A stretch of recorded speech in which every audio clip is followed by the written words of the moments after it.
শুরু করছি উদয়পুর হরদয়াল নাগ আদর্শ বিদ্যালয় নর্থ 24 পরগনা। তো আমরা রিডিং সাইডটা শুরু করলাম। Pritam, father asks what happen today's.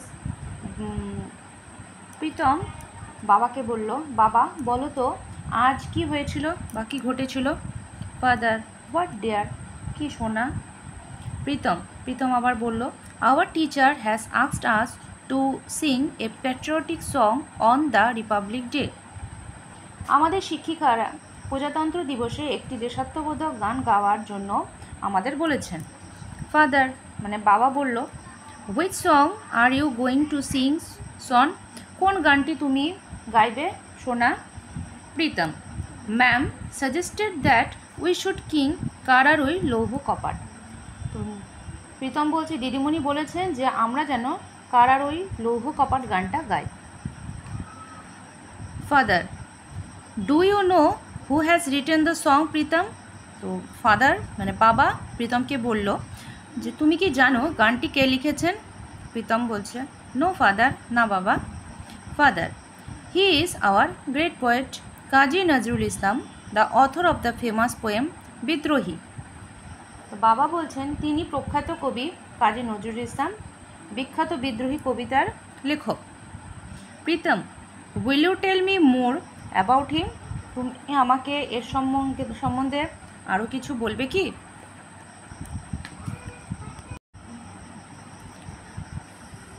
তো father, he was born at a time when India was under the British rule. তো বাবা বলছেন ভারত যখন ব্রিটিশ শাসনের অধীনে ছিলেন তখন তার জন্ম হয়। Through his writing he inspired the Indian youth to boldly fight for freedom. তার লেখার মধ্য দিয়ে তিনি ভারতীয় যুব সম্প্রদায়কে স্বাধীনতার জন্য সাহসের সঙ্গে লড়াই করার অনুপ্রাণিত করেছেন। তো আমাদের এখানে লেখাটি রিডিং পড়াটি শেষ হলো। এখন আসছে আমরা কোশ্চেন অ্যান্সারের পালায়। প্রথমে বলেছে এখানে put a tick mark to the right answer, সঠিক উত্তরের মধ্যে আমাদেরকে টিক মার্ক করতে বলছে বা তীর চিহ্ন দিতে বলছে। প্রথমটি বলেছে Pritam and his mates are going to a sing. তো প্রীতম এবং তার বন্ধুরা গান গাইতে চলেছে। কোন গান? এ নাম্বার হচ্ছে folk song, patriotic song, classical song. Folk song মানে হচ্ছে লোকসঙ্গীত, আর প্যাট্রিয়টিক সং দেশাত্মবোধক গান নাকি ক্লাসিক্যাল গান। তো এখানে হবে আমাদের এখানে প্যাট্রিয়টিক সং। নাম্বার 2 বলছে Bidrohi is composed by Nabaneeta Dev Sen, Nelson Mandela, Nazrul Islam. তো এখানে হবে আমাদের নজরুল ইসলাম। নাম্বার 3 হবে নজরুলস রিটেন মোটিভেটেড, নজরুলের লেখাগুলো অনুপ্রাণিত করেছিল কাদের? ইন্ডিয়ান ইউথ, ইটালিয়ান ইউথ না আইরিশ ইউথ। তো ভারতীয় যুব সম্প্রদায়কে মোটিভেট করেছিল, অনুপ্রাণিত করেছিল। তো এটা নাম্বার এ নাম্বার হবে। পরের পার্টিতে আসছি, এখানে বলছে ট্রু ফলস। তো বলছে Pritam knew the name of the composer of কারারুই লৌহ কপাট।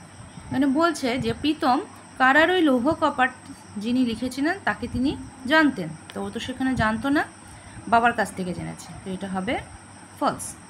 Number 2 Nazrul was born during British rule.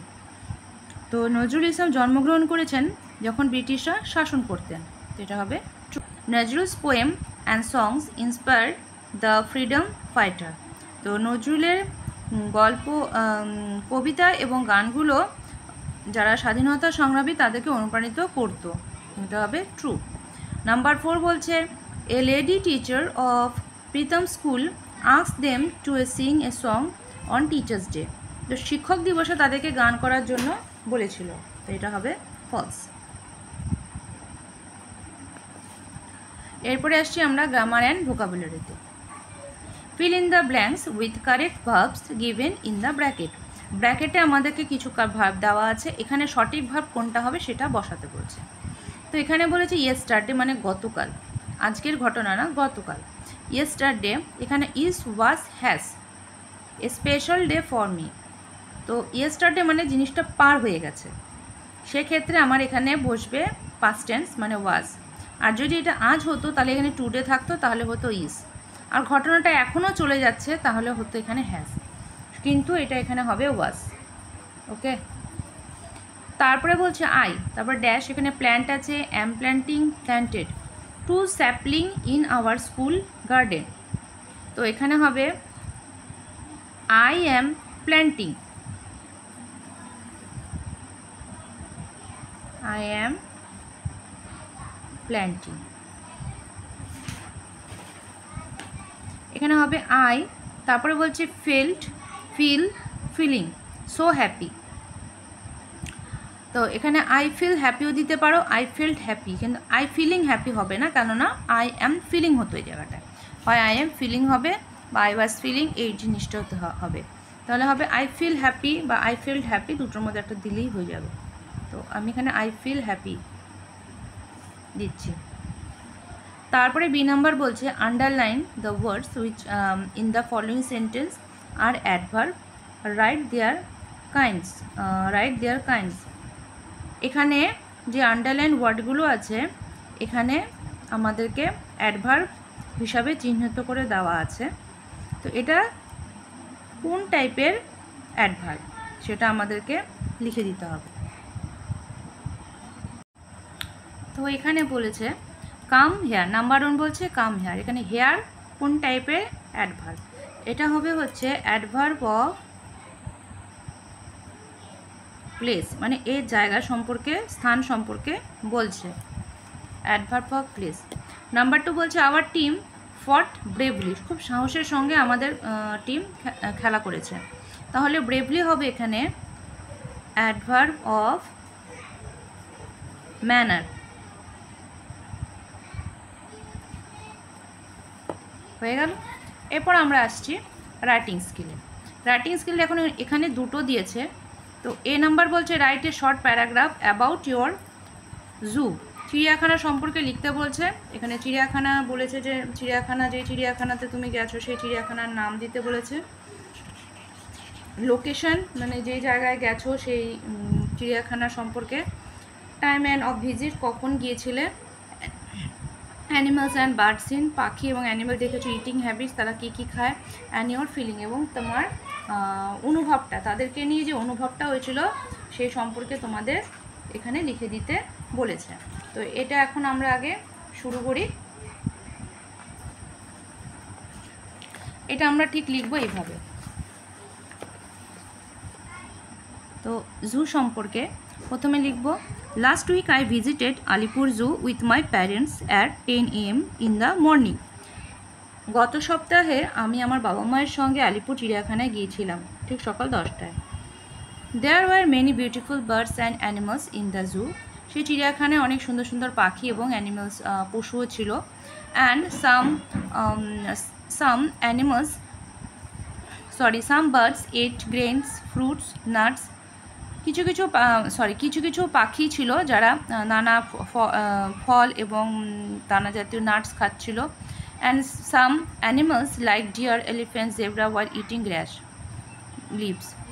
Other animals ate flesh from vulture, কিছু অ্যানিমাল যারা ঘাস খায় তারা হলো কি হরিণ, হাতি, জেব্রা এগুলো খাচ্ছিল। আর যে সমস্ত অ্যানিমেল ফ্লেশ খায় বা মাংস খায় তারা কিছু খাচ্ছিল মাংস, তাদেরকে দেওয়া হয়েছিল ভালচারে। We return home at 4 PM, আমরা বিকেল 4টের সময় বাড়ি ফিরে আসলাম। I am feeling happy to visit in the zoo, আমি চিড়িয়াখানায় গিয়ে খুব খুশি হয়েছি। তো এই হয়ে গেল আমাদের জু দিয়ে, অত কিছু লেখার দরকার নেই। তারপরেরটা বলছে এখানে write a story with the hints given below, এখানে কিছু স্টোরি দেওয়া আছে, সেই স্টোরি সম্পর্কে লিখতে মানে গল্পটা দিতে বলছে। তো গল্পটা আমরা কিভাবে লিখব, এখানে হিন্টস দেওয়া আছে কি কি, crow sitting on a tree, একটা গাছে পাখি কাক বসেছিল। Piece of meat in its beak, তাদের মুখে ছিল একটি মাংসের টুকরো তার মুখে।